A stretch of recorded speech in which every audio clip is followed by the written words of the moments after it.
Bonjour et de retour sur le plateau de TV Studio à l'international RFID Congress de Marseille, 6e édition, où nous recevons depuis 2 jours les meilleurs spécialistes du NFC, du RFID, du sans contact, des cités connectées, des smart cities. Et j'ai le grand plaisir de recevoir Philippe de Mathéis d'Urban Wave. Et avant toute question, qu'est-ce qu'Urban Wave ? Urban Wave, comme son nom l'indique. Merci et bonjour Pierre, excuse-moi. Urban Wave, comme son nom l'indique, concerne l'urbain et concerne les ondes wave, hein, et non pas les vagues de surf. Il existe une société Urban Wave au Brésil qui vend des planches de surf d'ailleurs au passage. Mais c'est pas nous. Donc nous sommes une société de conseil et d'ingénierie spécialisée dans l'accompagnement des entreprises et des institutions dans leur transformation numérique. Bon, je préfère numérique à digital, parce que digital, c'est bon, bref, voilà. Donc, on l'accompagne, quand je dis les entreprises, c'est-à-dire les entreprises dans le monde, dans le secteur privé, et les institutions dans le secteur public, et notamment les smart cities. Voilà. Donc, on les accompagne dès la phase de réflexion, dans la phase de conception et dans la phase de mise en œuvre des travaux, des développements et des déploiements des applications. Voilà. Alors, quand on parle d'objets connectés, il y a un des sujets, dans le grand public, c'est souvent les montres, les bracelets, les wearables, alors qu'Urban Wave parle plus facilement d'objets connectés industriels et de services. Alors, qu'est-ce que vous entendez par ça chez Urban Wave ? Oui. Donc nous, chez Urban Wave, nous faisons la différence entre les objets connectés grand public, je veux dire, et les objets connectés industriels, dans le sens où les objets connectés industriels, c'est quelque chose sur lequel on travaille personnellement depuis 30 ans maintenant.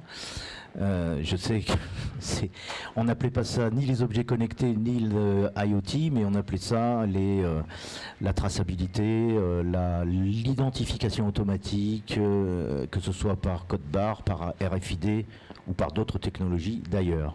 Donc dans l'industrie, les objets connectés industriels, il y en a des millions, il y en a des milliers, et ça représente en fait en termes de marché, de business, 70 à 80% de ce que l'on appelle aujourd'hui le marché des objets connectés. Donc c'est dans ce domaine-là, industriel, logistique, traçabilité, que nous, on se centre en termes d'objets connectés. Ensuite, objets connectés industriels, cela nous permet de faire valoir tout un ensemble de savoir-faire concernant, encore une fois, le manufacturing, dans l'usine, les objets connectés dans l'usine, dans la maintenance, dans la traçabilité, sur la supply chain, etc. Voilà. J'aime à dire dans mes conférences que le premier utilisateur d'objets connectés au monde, je pose la question, quel est-il ? Et les gens ne trouvent pas, et c'est l'armée américaine, et de loin. Mais dans les mêmes... Et on a un colonel tout à l'heure, le monsieur de l'Hostis, du ministère de la Défense, qui vient nous expliquer tout ça au niveau de l'armée française.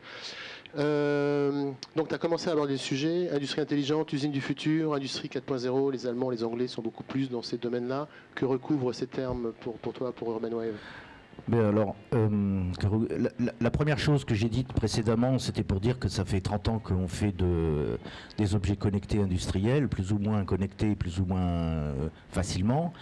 Mais aujourd'hui, il y a un nouveau phénomène qui est apparu et qui concerne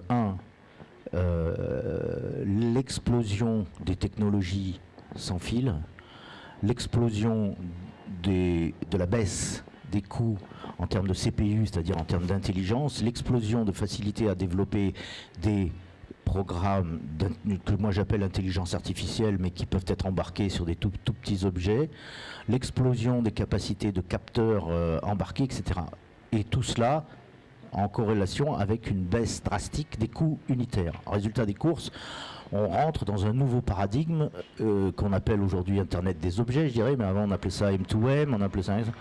Et cet Internet des objets et d'objets connectés industriels va amener de nouveaux services, surtout, de nouvelles possibilités aux industriels par rapport à leurs produits ou par rapport à des sous-ensembles de leurs produits, ce qu'ils faisaient avant, mais d'une manière beaucoup plus, je dirais, verticale et rigide.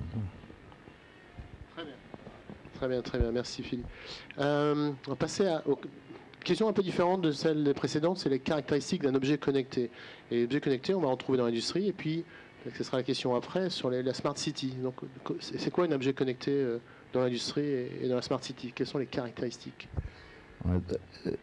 Les caractéristiques d'un objet connecté dans l'industrie, c'est au-delà du fait qu'on identifie l'objet, on va dire comme avec un code barre, etc. C'est très bien, j'ai un numéro, je suis un numéro. Là, c'est différent, c'est qu'on prend une nouvelle dimension, c'est-à-dire que chaque objet a son pendant numérique, ce qu'on pourrait appeler son artefact virtuel, qui le suit tout au long de sa vie, depuis sa naissance jusqu'à sa mort, avec y compris au passage tous ces événements. Alors c'est des choses qui ont déjà été théorisées, je veux dire, dans les domaines de la traçabilité, dans les domaines des suivis des systèmes d'information, etc. Mais aujourd'hui, c'est dans le domaine du possible et accessible, notamment avec les technologies dont je parlais tout à l'heure, hein, l'accès au cloud, l'accès via le sans-fil directement à la communication avec justement son pendant virtuel, et que donc on arrive à un point où l'artefact virtuel d'un objet industriel va devenir capable d'intervenir sur la vie de l'objet physique, hardware, avec des atomes, avec du brick and mortar, comme disaient certains, à une grande époque encore pas si éloignée.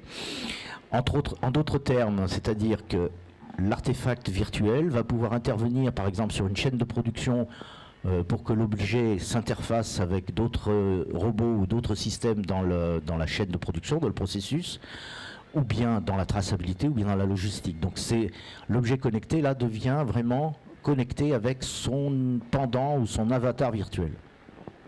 On pourrait peut-être ajouter à ça les mises à jour de voitures comme la Tesla par exemple, pour résoudre un problème de frein. On fait une mise à jour de l'OS et le problème de frein mécanique est résolu. Exactement, ce qui veut dire qu'un objet industriel physique a une forme et que le téléchargement ou les modifications du software embarqué, mais aussi du software et de son pendant virtuel, fait que le produit change de nature, change de fonctionnalité tout au long de sa vie. Hein ? La montre Weezing aussi qui accepte de mesurer la natation qu'elle n'avait pas avant, c'est une fonctionnalité qui a été rajoutée par logiciel. La montre n'a pas changé physiquement, mais voilà. Elle a pu aller dans la ville, parce qu'il y avait la même question au niveau de la ville, l'objet connecté ville. Donc dans la ville, ce qui est recherché, alors ça c'est un domaine où on exerce pas mal nos talents, si je puis dire, auprès de bon nombre de villes en France, mais là on est en train de signer, je crois, bientôt avec une ville à l'étranger. On a travaillé avec la ville de Marseille, avec la ville de Toulon, de Mulhouse, de Rennes, de Dijon. L'objet connecté là, ne devient pas industriel, mais il permet de se connecter, je dirais, via tous les systèmes numériques que l'on connaît, mais de créer une communication avec le public, le citoyen, c'est-à-dire les hommes et les femmes qui vivent dans la ville. Donc on n'est plus dans une gestion d'un produit ou d'un objet, on est dans une gestion de communication et d'une infrastructure qui va se créer au service de la population et au service de la communication ou de l'échange entre les gouvernants et les gouvernés, entre les structures de gestion institutionnelles, c'est-à-dire les villes, les agglomérations, les transports publics, etc., et les individus. Voilà. Donc, et ce qui va, à notre avis, être à la base d'un changement complet de paradigme concernant la gouvernance des territoires et de leur public. Donc les Smart Cities, c'est bien très différent des objets connectés industriels, mais c'est néanmoins les mêmes technologies qui sont mobilisées dans les deux cas. Alors, dernière question, mais qui peut engendrer une réponse très longue. Donc, transition numérique, c'est-à-dire qu'est-ce qu'on peut donner comme conseil à une ville qui veut devenir Smart City ou une entreprise qui veut faire le pas et passer à l'entreprise 4.0 ? Qu'est-ce qu'elle doit faire pour y aller ? Alors là, déjà, c'est une vaste question, très piégeuse. Donc, je ne sais pas ce qu'elle doit faire parce que je ne pourrais pas m'exprimer pour chaque cas particulier. Et chaque cas est un cas particulier. Mais en tout état de cause, c'est qu'il ne faut pas faire comme avant, si je puis dire. C'est-à-dire que le fait de faire du top-down et de décider des choses dans des cercles d'intelligence brainstormée dans une salle de réunion et puis ensuite de décider de quelles actions et de la disséminer dans les services ou sur le terrain, ça ne marche pas, ça ne marche plus, ça a peut-être eu marché, mais ça ne marchera plus jamais. Donc déjà, il faut revoir les méthodologies de fond en comble et de faire adopter ces méthodologies par les intervenants. Hein. Et puis ça, c'est la première chose à faire comme travail, qui n'est pas négligeable. Et ensuite, en suivant les cas, eh ben, on appliquera cette méthodologie de manière plus ou moins violente pour que les décisions, les réflexions et surtout la réflexion et la conception de la solution, qui n'est jamais toute faite, qui n'est jamais sur étagère, puisse se faire d'une manière transversale, en communication et plutôt dans un mode bottom-up que dans un mode top-down, comme c'est en général le cas aujourd'hui. Pour finir, un petit exemple peut-être d'industrie ou de ville que vous avez aidé à se transformer? Eh bien oui, alors j'hésite. Disons que je pourrais citer un exemple qui est celui du département des Bouches-du-Rhône, pour lequel on travaille depuis 3 ans à mettre en place une infrastructure de tag NFC qui va devoir être qui est en cours d'être mis en place, mais qui a dû mobiliser un nombre important de groupes de travail en amont avant de concevoir et de surtout d'obtenir l'adhésion de l'ensemble des partenaires, qu'ils soient politiques ou techniques. Alors ça va de la politique à la technique, et donc surtout dans la région où nous sommes, Aix-Marseille, je peux dire que c'est pas toujours les plus simples. Donc déjà, ça a pris un certain temps pour faire travailler ensemble plusieurs institutions, toutes les villes des Bouches-du-Rhône, toutes les AOT des Bouches-du-Rhône, tous les exploitants divers et variés, et puis tous les techniciens de ces différents services, avant simplement de dire on va faire comme ça et on va lancer tel appel d'offres. Donc c'est ce que j'expliquais tout à l'heure. Mais aujourd'hui, l'adhésion est totale, et grosso modo, aujourd'hui, je suis plutôt dans une démarche de freiner les enthousiasmes et les volontés exprimées des différents techniciens. C'est souvent plus un problème de gouvernance qu'un problème technique dans tous ces projets. Plus un problème de gestion de projet. Tout à fait. Voilà. Un mot de conclusion peut-être? Non, bah écoute, non, oui, ou plutôt oui. Écoute, je suis ravi d'avoir passé ces 2 jours dans cette nouvelle version du congrès RFID, de la 6e version, toujours à Marseille. Je voudrais remercier Mélanie pour son support, puisque c'est hier.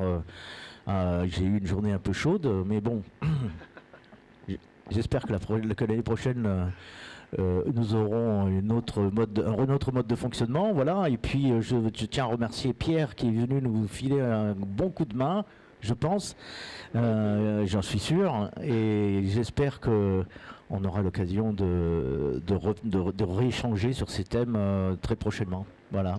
Merci Philippe, merci Mélanie, et à bientôt.